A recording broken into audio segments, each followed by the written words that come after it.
Olá, pessoal, boa noite a todos. Sejam bem-vindos aqui no nosso encontro de resolução de questões. No nosso encontro de hoje, nós iremos resolver questões da banca FCC sobre o assunto do poder executivo. Então, eu quero decifrar aqui com vocês cada uma dessas questões. Eu gosto de trabalhar muito por meio de questões, é uma forma que ajuda a fixar o conteúdo, ajuda você a fazer uma leitura da banca e principalmente se você não está fazendo questão, você não está estudando. Essa que é a verdade, tá? Você tem que ter contato com a banca que vai fazer o seu concurso. Gente, nessas últimas semanas eu fiquei muito envolvido, por exemplo, com concursos que foram feitos pela banca FGV, concursos lá do TJ, né, tribunais, e eu não tinha feito quase nada voltado para a banca Sebrasp. Por mais que os assuntos, né, por exemplo, direito administrativo, direito constitucional, é o mesmo para todas as bancas, né, basicamente. Mas a forma como a banca cobra muda bastante, né? Então eu senti uma diferença muito grande. Era bem provável que se colocasse para mim na prova lá questões, né? Se fosse uma prova da FGV, eu teria um pouco mais de facilidade. Como era da banca Sebrasp, eu já senti uma certa diferença. Então, se você está pensando em fazer concursos em que a banca é a FCC, eu sugiro que você foque realmente nisso, porque você não pode perder essa oportunidade, tá? Você não pode deixar essa oportunidade passar em hipótese alguma. Então, se concentre na sua banca, foca ali naquele seu concurso e dê o seu melhor para você obter a sua aprovação. Ficar disparando para todos os lados não dá certo, tá? Eu tenho que ficar pegando concursos de diversas áreas porque eu produzo conteúdo, eu produzo aula, mas você não, você tem a obrigação de passar, né? Você tem a obrigação de focar ali em um determinado concurso. Eu sinceramente, eu não sugiro que você fique focando em mais de um, tá? Porque isso pode ser prejudicial, certo? Então, vamos treinar, porque treinar é importantíssimo. E se você está acompanhando essa aula aqui pelo meu canal no YouTube, faça já a sua inscrição e deixa aí o seu like, beleza? Deixa eu só procurar aqui a minha caneta. Aqui, achei a minha caneta. E vamos para a nossa primeira questão na tela. Eu vou botar aqui na tela cheia para ficar melhor. Olha só. Com relação ao presidente e ao vice-presidente da República, considere. Item 1. O presidente e o vice-presidente da República tomarão posse em sessão do Senado Federal e, se decorrido 48 horas da data fixada para a posse, o presidente e o vice-presidente, salvo motivo de força maior, não tiver assumido o cargo, este será declarado vago. Eu, sinceramente, quando eu já vejo questão envolvendo um prazo, envolvendo algum número, eu já fico nervoso, porque eu tenho uma dificuldade muito grande de decorar. E isso aqui exige realmente capacidade de decorar o item. Né? O primeiro item está errado. Por quê? E pega a sua Constituição, deixa a sua Constituição aberta. Artigo 78. Se decorrido 10 dias da data da posse fixada, né? Para a posse, né? Se decorrido 10 dias da data fixada para a posse, né, o presidente ou vice-presidente, salvo motivo de força maior, não tiver assumido o cargo, este será declarado vago. Olha só que maldade, né? Não são 48 horas. Não são 48 horas, são 10 dias. Primeiro item tá errado. Esse tipo de questão eu gosto porque, primeiro item estando errado, a gente já elimina a letra A, a gente já elimina a letra C, a gente já elimina a letra B de bola. Não é isso? Pronto. O vice-presidente da República, além das outras atribuições que lhe forem conferidas por lei complementar, auxiliará o presidente da República sempre que por ele convocado para missões especiais. É a cópia fiel do artigo 79, parágrafo único. O vice-presidente, além de outras atribuições que lhe forem conferidas por lei complementar, então as competências que aqui estão previstas não são competências de rol taxativo, apenas de rol exemplificativo, está ali para auxiliar o presidente da República e sempre que por ele convocado para exercer missões especiais. Então, o item 2, ele está Correto, né? Vamos ver o item 3. Item 3. Em caso de impedimento do presidente e do vice-presidente da República ou vacância dos respectivos cargos, serão sucessivamente chamados para o exercício da presidência o presidente da Câmara, Senado, STF. Corretíssimo, tá? Eu utilizo um mnemônico para lembrar da ordem, que é o C, C, Su. CCSU, Câmara, Senado, Supremo. Né? Aí é só você lembrar que são os presidentes, né? Obviamente que vão assumir. CCSU, repete comigo, CCSU, CCSU, tá? CCSU, ok? Então, é a ordem correta. Presidente da Câmara, do Senado e do Supremo. Então, os três, né, os três aqui apresentados estão na sequência correta. Artigo 80, né? Então, item 2 e item 3, gabarito, alternativa, letra D. Ok? Achou fácil? Achou difícil? Comenta aí depois. Próxima questão, TRT da segunda região, olha só.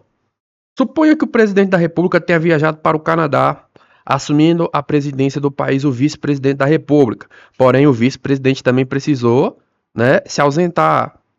O que ocorreu antes do retorno do presidente da República. Nessa situação de ausência temporária do presidente e do vice, com base apenas nas informações fornecidas, serão sucessivamente chamados. É o C, Senado, o C e o SU. Câmara, Senado, Supremo. Já ajudou, não ajudou?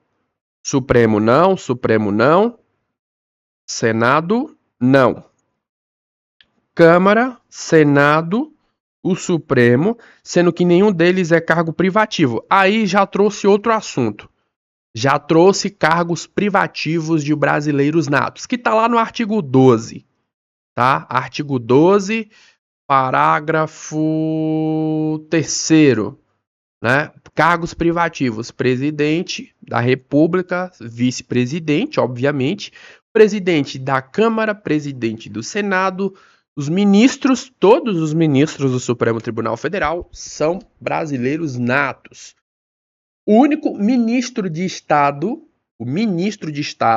né, o que auxilia o presidente da República, o único que vai ser privativo é o ministro da Defesa, tá? Carreiras diplomáticas e oficiais das Forças Armadas.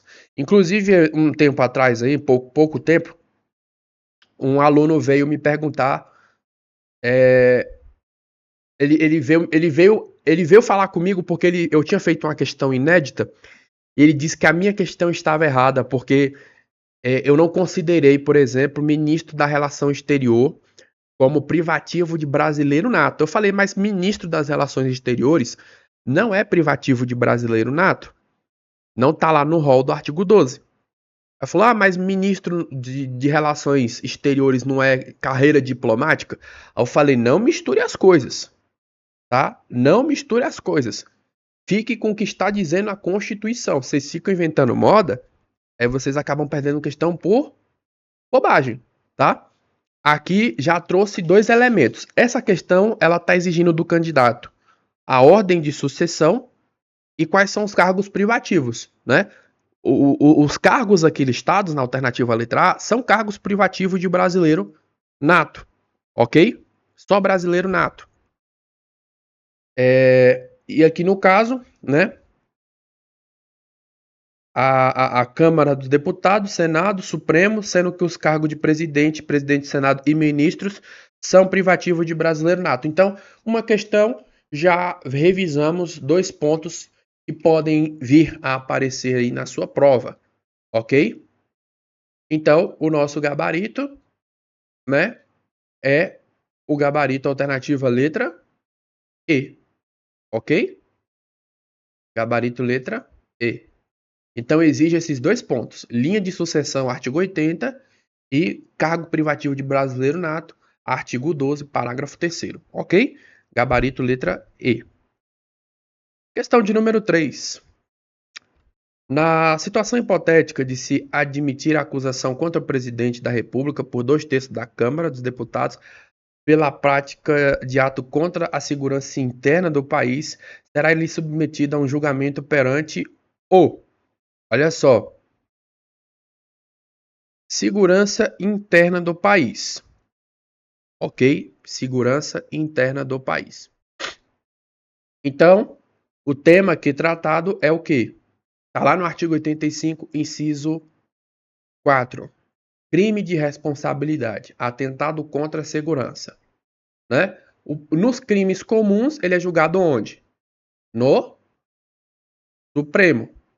Né? E nos crimes de responsabilidade, ele é julgado no Senado. Então, cabe à Câmara, por 2/3 dos membros, né, aprovar aqui, né, admitir a acusação, a admissibilidade. Artigo 86, certo? O julgamento, Senado, artigo 86, inciso 1º. Ok? Então, ele vai ser julgado perante Senado. Congresso não é, Supremo não é, Supremo não é. Ficou mais fácil.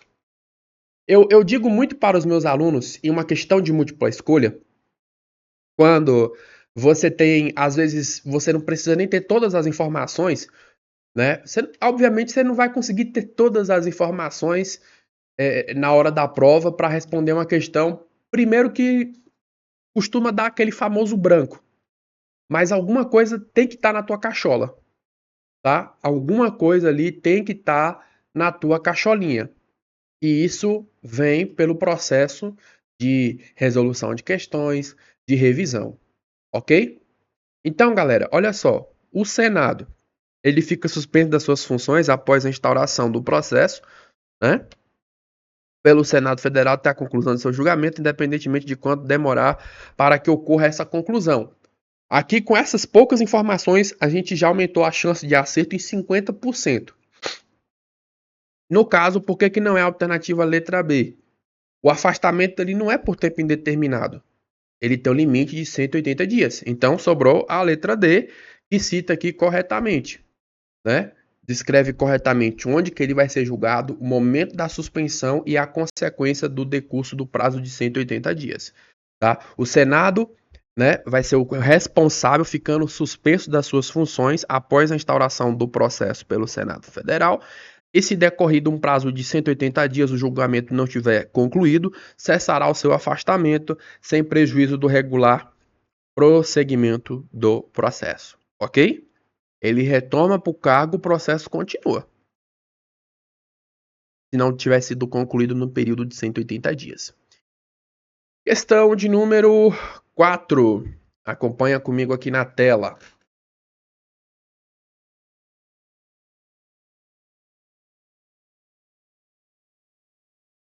De acordo com a Constituição, o ato do presidente da República que atente contra a segurança interna. Opa!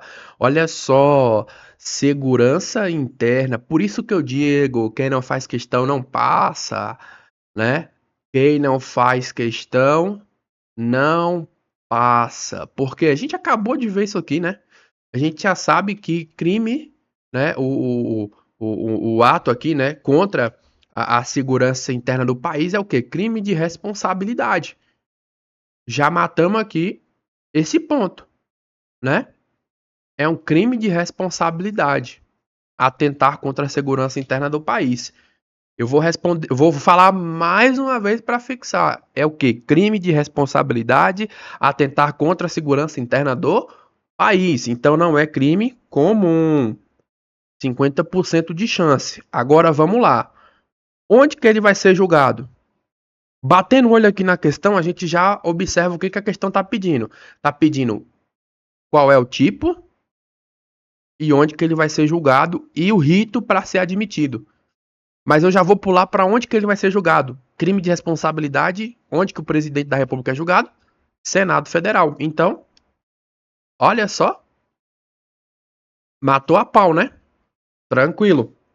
Então, é um crime de responsabilidade e, admitida a acusação contra ele por 2/3 da Câmara do Deputado pela prática desse crime, será o presidente da República submetido a julgamento perante o Senado Federal. 5. Considere a Constituição para responder à questão. Os ministros de Estado são o quê? Competente para praticar exclusivamente atos pertinentes às atribuições que lhe forem otorgadas pelo presidente da República. Olha só, tá errado por conta dessa palavrinha aqui, tá? Exclusivamente, porque ministro tem competência própria na Constituição, além das competências que são delegadas a eles. Serão escolhidos dentre os brasileiros maiores de 21 anos de idade, independentemente de estarem no exercício de direitos políticos. Gente, pelo amor de Deus, tem que estar exercendo os seus direitos políticos. Então não é independentemente disso, né? Então está errado. Serão escolhidos dentre os brasileiros maiores de 18 anos de idade no exercício dos seus direitos políticos. Não, a gente viu aqui na questão anterior, né, que é 21 anos. São 21 anos, não são 18 anos. São competentes para exercer a orientação, coordenação, supervisão dos órgãos e entidades da administração federal na área de sua competência, sendo lhe vedado referendar os decretos assinados pelo presidente da República. Compete ao ministro referendar os atos e decretos assinados pelo presidente, segundo o artigo 87, parágrafo único, o inciso 1º. Então sobrou a letra E, que é a reprodução do 87, parágrafo único, inciso 2º. São competentes para expedir instruções para execução das leis, decretos e regulamentos, além de outras atribuições estabelecidas na Constituição e na lei.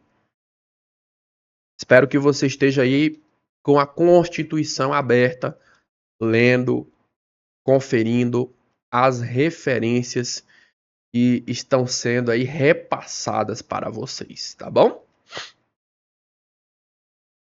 Genivaldo é filho de mãe argentina e pai brasileiro e nasceu no Brasil, enquanto seus pais aqui estavam visitando a família brasileira. Genivaldo mudou-se para o seu país. Genivaldo mudou-se com seus pais para a Argentina. Gente, se eu fizer assim alguma leitura esquisita, eu peço desculpas, né? Eu peço desculpas, mas é o cansaço, tá? É o cansaço. Passei o dia inteiro fazendo material, fazendo conteúdo.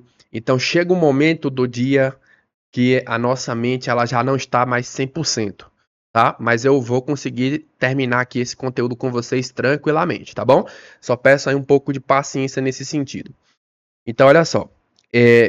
Mudou-se com seus pais para a Argentina durante seu primeiro ano de vida, mas agora pretende fazer a faculdade no Brasil e exercer um cargo de ministro de Estado da Defesa, com base apenas nas informações fornecidas. O que o Genivaldo aqui ele é? Né? O que o Genivaldo é? Cargo privativo. Ele nasceu no Brasil, né? Ele nasceu no Brasil. Ó, ele é filho de mãe argentina e pai brasileiro, certo? Enquanto seus pais aqui estavam visitando a família brasileira. A nossa questão aqui, ela não fala, por exemplo, que a mãe dele, por exemplo, estava a serviço do seu país de origem, né? Então ele nasceu no Brasil pelo critério do ius solis. Quem nasce no Brasil é brasileiro nato, ainda que de pais estrangeiros, desde que eles não estejam a serviço do seu país de origem, né?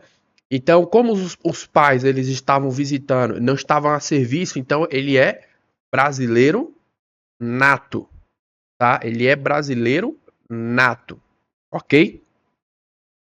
Então, o fato dele morar fora depois não altera esse ponto, tá? Então, se ele é brasileiro nato, ó, cai por terra, não precisa se naturalizar porque ele é brasileiro nato, tá? Nem natural, ele não precisa se naturalizar. Matou a questão que ele é brasileiro nato, olha só, você não precisou ler nenhum outro item. Você só matou aqui com a alternativa letra A. A banca te deu uma questão de graça, tá? Questão de graça para um cargo aí disputadíssimo, né? Analista judiciário do TRT. Com uma única informação básica, questão de graça. Por isso, quem resolve questão já pega as manhas rápido. Sétima. Em relação às eleições presidenciais, será considerado eleito o presidente, o candidato que, registrado por partido político, obtiver em primeiro turno a maioria absoluta de votos computando, né, os em branco e os nulos.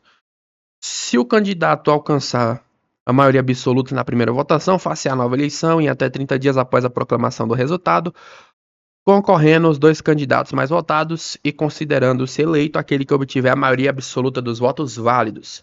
Será considerado eleito um presidente o candidato que, registrado por partido político, obtiver em primeiro turno a maioria absoluta de votos não computando ali os em brancos e os nulos.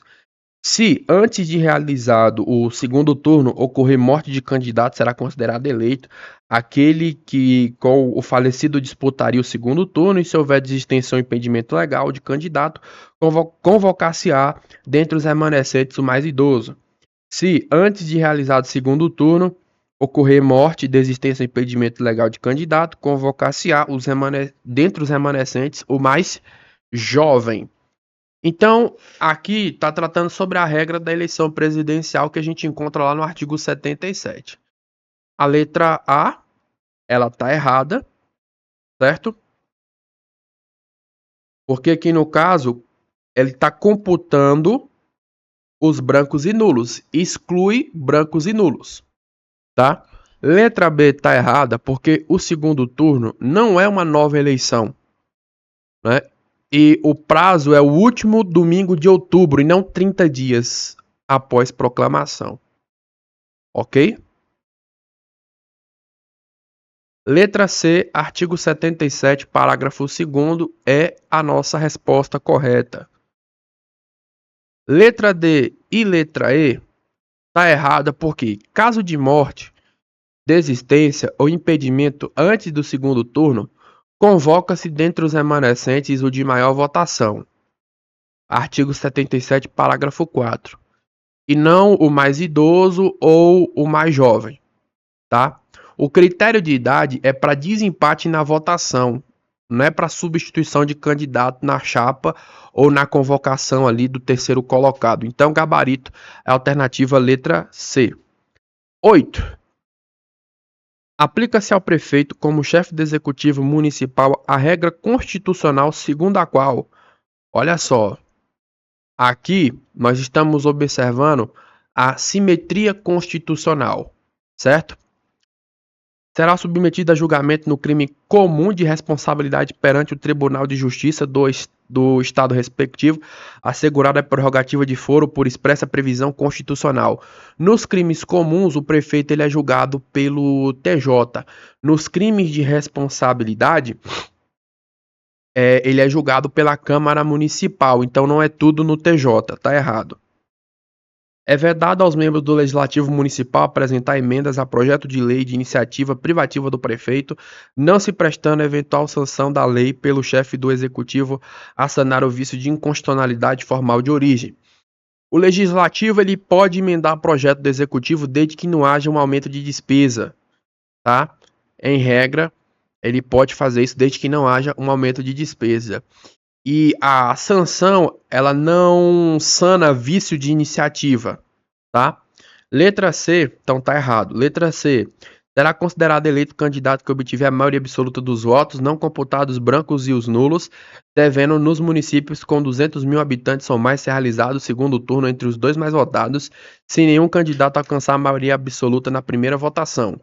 O segundo turno aqui, ele ocorre em município com mais de 200 mil eleitores, tá? Olha só a sacanagem que te derruba, é uma palavrinha que te joga pra fora.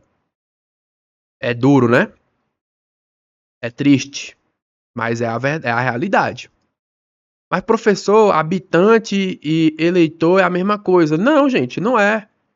Habitante pode ser criança, né? Pode ser quem já não vota mais, alguém com idade muito avançada, né?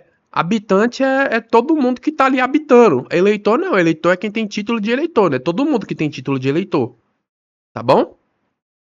Então é um tipo de questão que derruba por falta de atenção, né? Pode derrubar até o candidato mais bem preparado. Se ele não ler com atenção, ele perde a questão.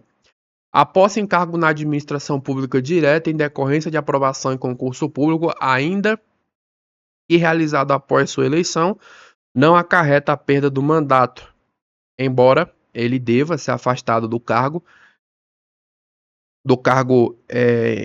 em que empossado, enquanto permanecer no exercício do mandato eletivo. Alternativa letra D está devidamente correta, né? Aqui está tratando da possibilidade de posse para garantir o direito ao cargo, né, concursado, seguido de licença imediata para exercício do mandato eletivo. O Supremo ele entende que a posse é possível para não prejudicar o direito do candidato aprovado, desde que haja o afastamento imediato, né? E aí ele pode optar por uma das remunerações. Então, gabarito é a nossa alternativa letra D. A extinção de função de confiança e sua transformação em cargo em comissão cabe ser feito mediante decreto, desde que aqueles que estejam vagos inserindo-se o ato na competência privativa do chefe do executivo para dispor sobre organização e funcionamento da administração pública. Gente, cargos, né, extinção de cargos vagos pode ser por decreto, mas a transformação de funções ou de cargos é por lei, né? Porque pode envolver alteração de despesa ou de atribuições, tá? Então, gabarito letra D. 9. Misericórdia. Vamos lá. Prefeito de determinado município pretende editar um decreto estabelecendo que no ato da matrícula de criança em estabelecimentos da rede pública municipal de ensino fica dispensada a apresentação de documento comprobatório da aplicação de vacinas integrantes do Programa Nacional de Imunizações, considerando que tanto o referido programa quanto a obrigatoriedade de vacinação das crianças, no caso recomendado pelas autoridades sanitárias, são previstos em lei federal, o poder público municipal. Olha só, no caso aqui, essa questão, pelo tamanho dela, eu vamos direto na resposta, tá?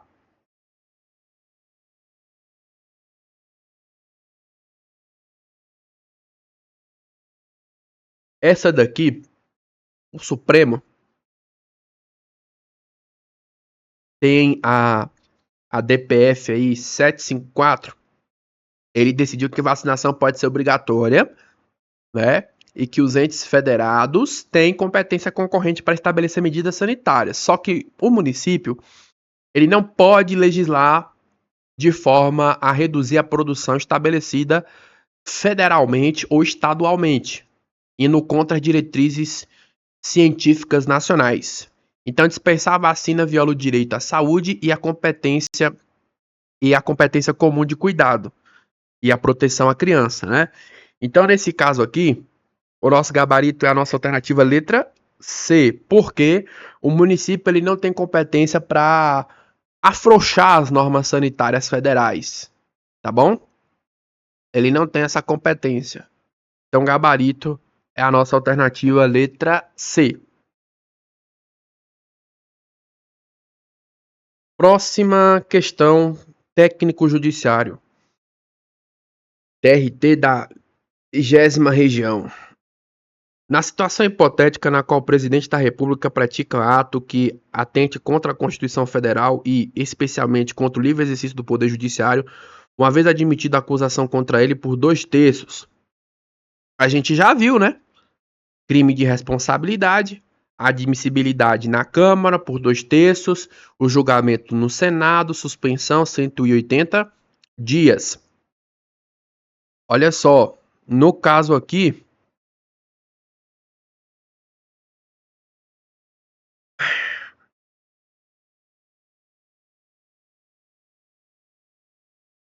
cadê aqui, meu pai?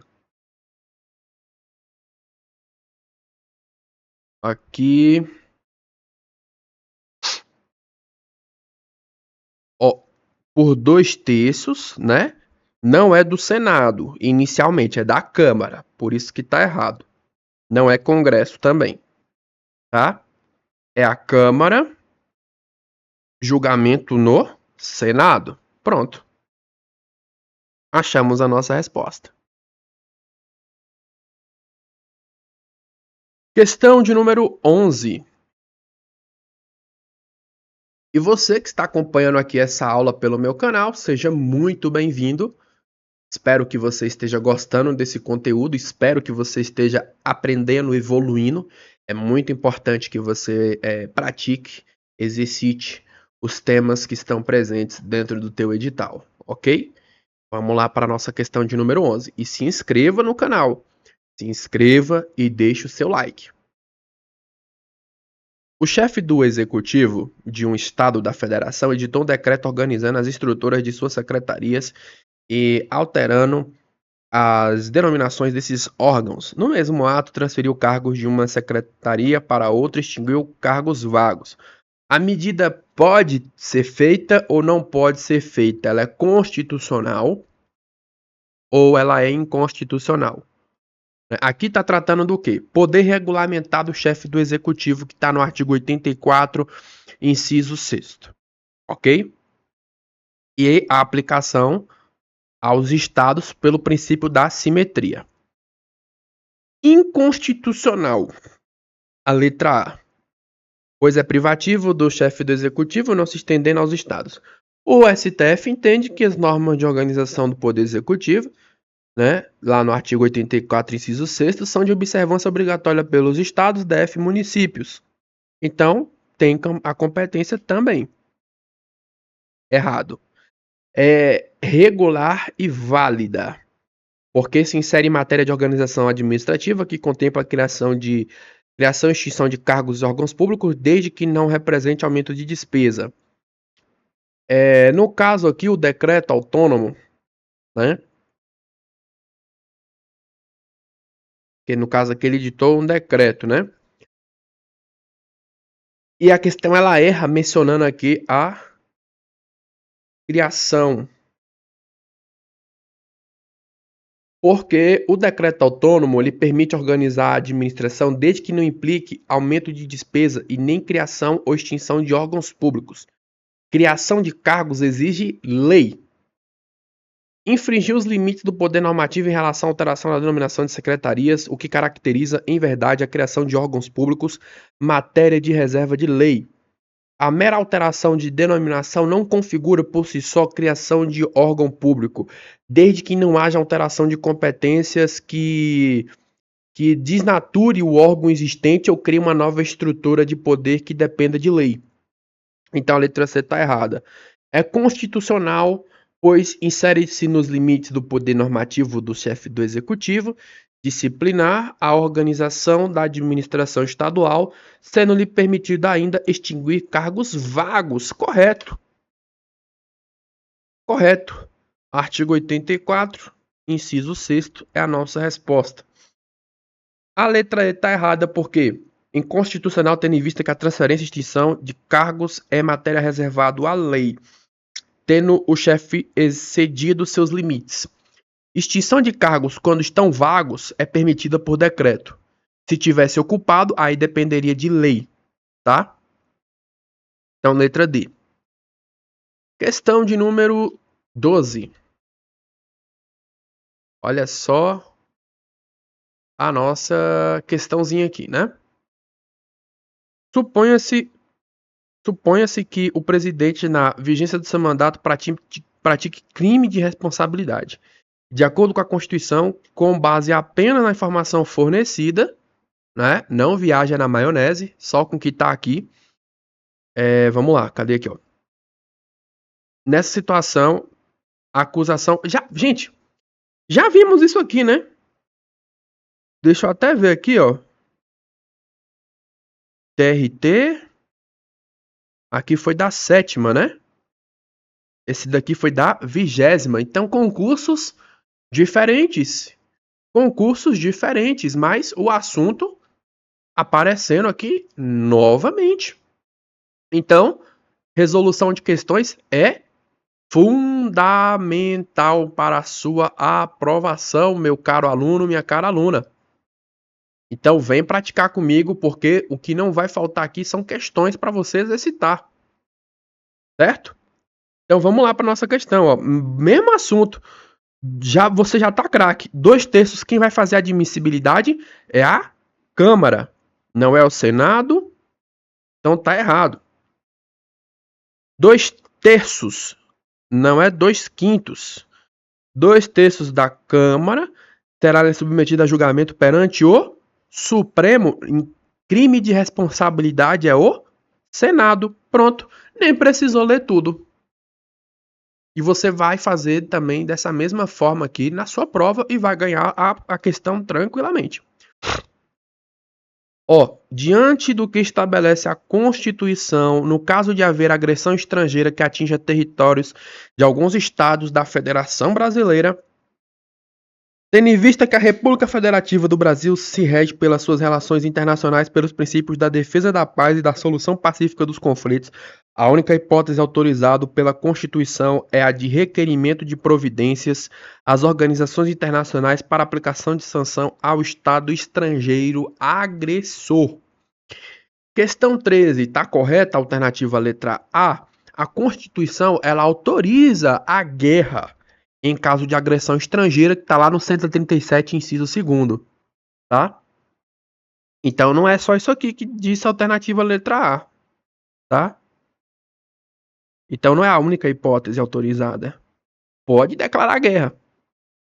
Caberia ao presidente declarar guerra autorizado pelo Congresso ou referendado por ele, quando ocorrida no intervalo das sessões legislativas e, nas mesmas condições, decretar total ou parcialmente a mobilização nacional. Artigo 84, inciso 19, compete ao presidente da República declarar guerra no caso de agressão estrangeira, autorizado pelo Congresso ou referendado por ele, né? Se tivesse acontecido no intervalo das sessões.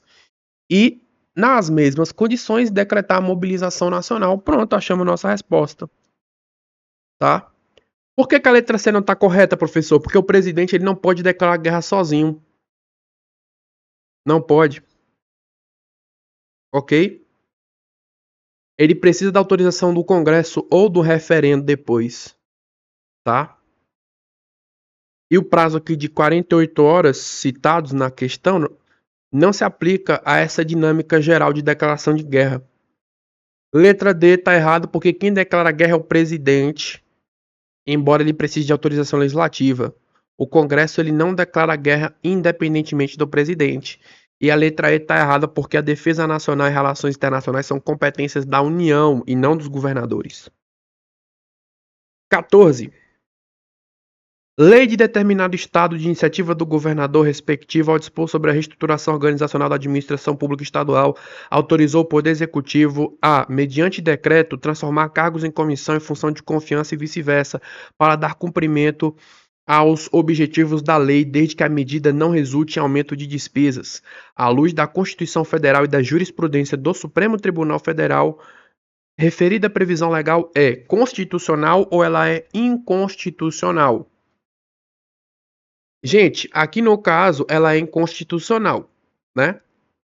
Segundo a Constituição, artigo 84, inciso 6º, é permitido organizar ali a administração, extinguir os cargos vagos. Não permite transformar cargos ocupados, nem alterar a natureza de cargos. Que está fazendo uma alteração de cargo de comissão para função de confiança. Né? Não é permitido fazer isso por decreto, porque isso envolve criação e extinção de espécie de cargo distinto, o que é reserva de lei, certo? E também delegar isso ao executivo seria uma deslegalização indevida, né? Então a única alternativa cabível aqui, por ser inconstitucional, não é constitucional nenhuma, e a única que está correta é a nossa alternativa letra E, tá? Por que não é a letra D? Inconstitucional por viola o princípio da separação de poderes ao dispor sobre matéria que é de competência privativa do chefe do executivo, não se prestando à iniciativa do governador a sanar o vício. embora a conclusão aqui pela inconstitucionalidade seja pela inconstitucionalidade, o vício principal não é apenas a separação de poderes no sentido de iniciativa, mas a natureza da matéria, porque é preciso o quê? Lei para alteração de estrutura de cargos. Então, gabarito é letra I. Questão de número 15. De acordo com a Constituição, compete privativamente ao presidente da República.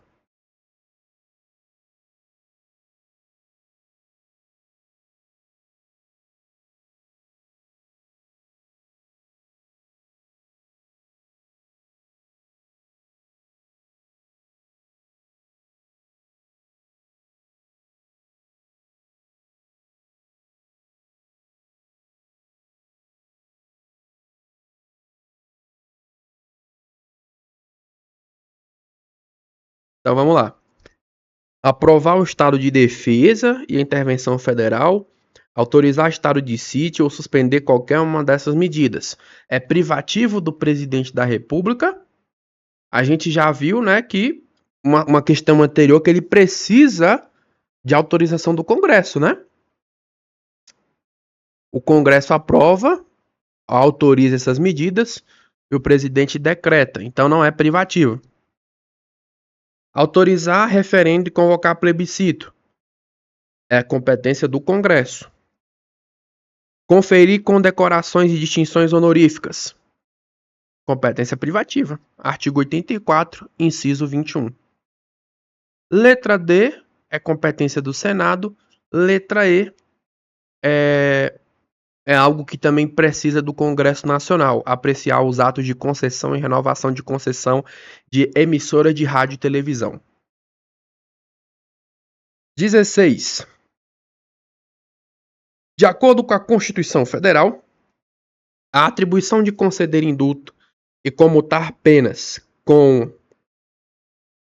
audiência, se necessário, dos órgãos instituídos em lei é de competência privativa do presidente da República. Pode ser delegada ou não pode ser delegado. Isso pode ser delegado, galera? Pode ser delegado.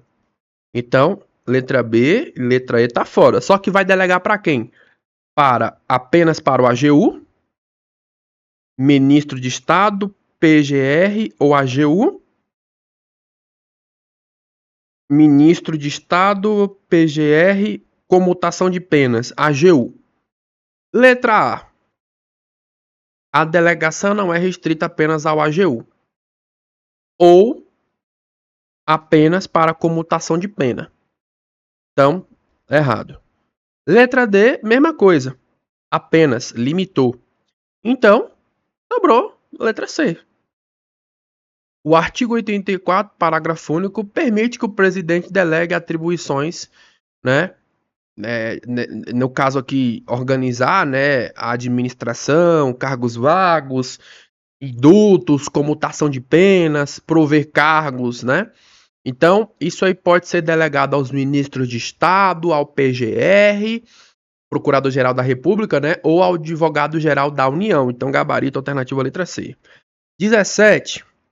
De acordo com a Constituição, o ato do presidente da República que atente contra a lei orçamentária é considerado infração penal comum, crime de responsabilidade. É um ou é outro? O que é, então? É um crime de responsabilidade, né? Não é infração penal comum. Se é um crime de responsabilidade, onde que ele vai ser julgado? Perante o Senado Federal, não é mesmo? Então não é perante o Supremo, nem perante o Congresso. Ó, mas tá ficando fácil, não tá? Bora para a próxima. Constitui competência privativa do presidente. Vetar projeto de leis total ou parcialmente. Tá certo aqui? Artigo 84, inciso 5. Confere lá depois? Tá certo. Letra B. Senado Federal é a competência. Escolher a totalidade dos membros do Tribunal de Contas da União. O presidente ele escolhe 1/3 dos ministros do TCU, com a aprovação do Senado, e os outros 2/3 são escolha do Congresso. Artigo 73, parágrafo 2º. Letra D. Aqui no caso, o presidente ele decreta, mas quem aprova é o Congresso. E a letra E é a competência do Congresso Nacional. Então, gabarito alternativa letra A. 19, galera. Estamos chegando aqui, né? Faustino candidatou-se às eleições presidenciais e registrou com ele como vice-presidente da República George. Realizadas as eleições e cumpridos os requisitos exigidos, o Faustino obteve maioria absoluta dos votos, não computados os brancos e os nulos. E de acordo com a Constituição Federal, com base apenas nas informações fornecidas, Faustino não é considerado eleito ou é considerado eleito? Primeira coisa que a gente vai responder. Ele é considerado eleito ou não é considerado eleito? Ele é considerado eleito, né? Então, letra A, letra B, letra E tá fora. Só que, olha só, porém George não assume como vice, pois a eleição de presidente não importa de vice. Pelo amor de Deus, né, gente? Quando você escolhe o presidente, automaticamente você já escolhe o vice. Houve um período no Brasil em que você tinha que escolher o presidente e o vice-presidente. Hoje em dia não é mais assim, né? Isso há muitos e muitos anos atrás, né? Então, o gabarito aqui é a letra D. Pronto. Pronto. Respondeu o primeiro ponto que a questão está pedindo. É considerado ou não é considerado eleito? Ponto. Se você conseguir responder isso, você reduz suas chances aqui de errar, né? E aí você, fazendo isso, você consegue chegar rapidamente a uma resposta. Porque não é um item, né, tão difícil assim. Agora, a última questão desse nosso bloco de hoje. Dentre as competências do presidente da República que podem ser delegadas a autoridades referidas no texto constitucional está de celebrar tratados, convenções e atos internacionais sujeitos a referendo do Congresso, conferir condecorações e distinções honoríficas. Eu acho que a gente já viu isso aqui uma questão anterior, né? Se não estou enganado. A gente já viu, mas aqui no caso é algo que pode ser delegado. A gente já viu alguma dessas atribuições aqui em questões anteriores, tá? Ó, celebrar tratados não pode. Conferir condecoração não pode. Nomear magistrados, letra C, não pode. Conceder indulto e comutar penas, a gente já viu na questão anterior que pode, né? Ser delegado a ministros, PGR ou AGU. Então, letra D é a nossa resposta, ok? Por isso que eu falo sempre sobre a importância da resolução de questões. Você viu que alguns itens eles acabam até se repetindo aqui na nossa jornada aqui, né? E aí isso ajuda demais na fixação do conteúdo. A banca, ela, né, não é que é uma regra, mas ela vai repetir alguns assuntos sim na sua prova, tá? Você percebe que ela cobra um assunto assim até com mais frequência do que outros, ok? É claro que você tem que estudar tudo possível, né? Hoje em dia eu não acredito mais nessa ideia de estudar só alguns pontos do edital, porque a gente não tem uma certeza 100% absoluta do que pode ou não pode cair na prova. Então é bom você garantir, principalmente se você tiver tempo, é bom você garantir o máximo possível, porque hoje em dia está muito, muito disputadíssimo a vaga no serviço público e você não pode perder essa chance, né? Por falta de estudos, ok? Então, pessoal, com isso, a gente finaliza aqui essa bateria de questões. 20 questões a respeito do Poder Executivo, de acordo aí com a banca FCC. E vocês perceberam aqui que a maioria das questões exige o que de você? Conhecimento da letra da lei. Tirando aquelas questões ali de procurador, né, por exemplo, que também pode exigir um pouco mais aprofundado jurisprudência. Mas, via de regra, a FCC, né, que inclusive eu chamo ela de banca fundação copia e cola, ela vai muito no texto da lei. E no caso aqui de direito constitucional, é o texto da Constituição. Então, por gentileza, se deem ao trabalho de ler a Constituição Federal, tá? Leia. Eu passei até os artigos aqui para você, justamente para que você possa fazer essa leitura, tá bom? Gente, se inscreva no meu canal, deixa seu like. Tem também o meu Instagram, @alexcardoso.pro, e deixa sua opinião em relação ao conteúdo dessa aula, que é algo muito importante, tá bom? Um forte abraço então para todos que estão aqui acompanhando. Fiquem com Deus e tchau, tchau.